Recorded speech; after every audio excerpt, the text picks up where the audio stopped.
Hello সবাইকে। তো চলে এসেছি একটা নতুন মিনি ব্লগ নিয়ে। তো আজকে আমি যাব এক জায়গায়, তো দেখতেই পাচ্ছ যে আমি আমার টপটাকে আয়রন করার জন্য চলে এসেছি। তো আয়রন গরম হচ্ছে, তো ততক্ষণ আমি একটু ওয়েট করে নিচ্ছিলাম। তো চলো, আয়রন গরম হয়ে গেছে, তো আমি এখন আয়রন করে ফেলছি। তো যতক্ষণ আয়রন করছি ততক্ষণ তোমাদের সাথে কিছু একটা শেয়ার করা যাক। যে অ্যাকচুয়ালি আমি বহুত উল্টোপাল্টা বকবক করি তোমাদের সাথে। ঠিক আছে? তো তোমরা কেউ কিছু মনে করো না তো? কারণ আমি এখনও পর্যন্ত ভালোভাবে সেরকমভাবে ভিডিও বানানো শিখিনি। এডিটিংও অত ভালো পারি না। তো যেরকম পারি সেরকমই শেয়ার করছি। তো চলো, আমি চলে এসেছি রেডি হতে। তো রেডি হয়ে দেন দেখা হচ্ছে। এই যে আমি রেডি হয়ে বেরিয়ে গেছি। রাস্তায় চলে এসেছি আমাদের, এবং মা সাথে রয়েছে। এই যে আমার মা।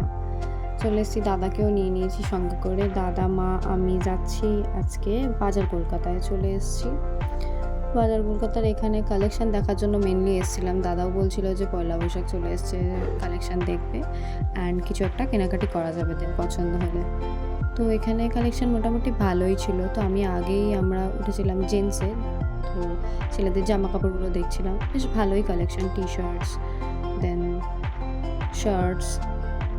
এই যে দেখো, এই পিঙ্ক কালারের শার্টটা পছন্দ করেছিলাম, বাট আমার দাদার পছন্দ হয়নি, তো ওই জন্য নেওয়া হয়নি। তো দাদা অন্য আরেকটা টি শার্ট পছন্দ করেছিল, তো সেটা নিয়েছে। বাট এখানে চেক শার্টগুলো কি সুন্দর লাগছিলো। আমার অ্যাকচুয়ালি চেক শার্টে অবসেশন আছে, মানে আমার খুব ভালো লাগে পার্সোনালি। তো সেইটাই দেখাচ্ছি। দেখো শার্টের কালেকশানগুলো কত সুন্দর পুরো জায়গাটাতেই।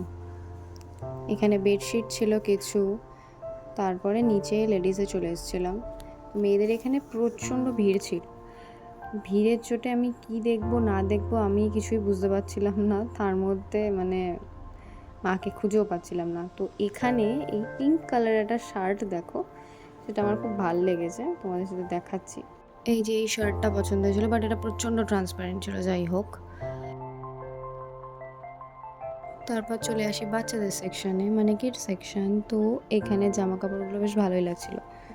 এই বাচ্চাদের জামাগুলো কি কিউট না। অ্যান্ড এই যে আমি দেন ফুচকার দোকানে চলে গেছিলাম ডাইরেক্ট। তো ওখান থেকে একদম বাড়িতে এসে ভিডিওটা বানাচ্ছি, কারণ প্রচণ্ড গরম ছিল। তো এইভাবেই আমার কেটে যায়। তো আজকের ভিডিওটা এই অবধি। তো টাটা সবাইকে, ভালো থেকো, দেখা হচ্ছে নেক্সট ভিডিওতে।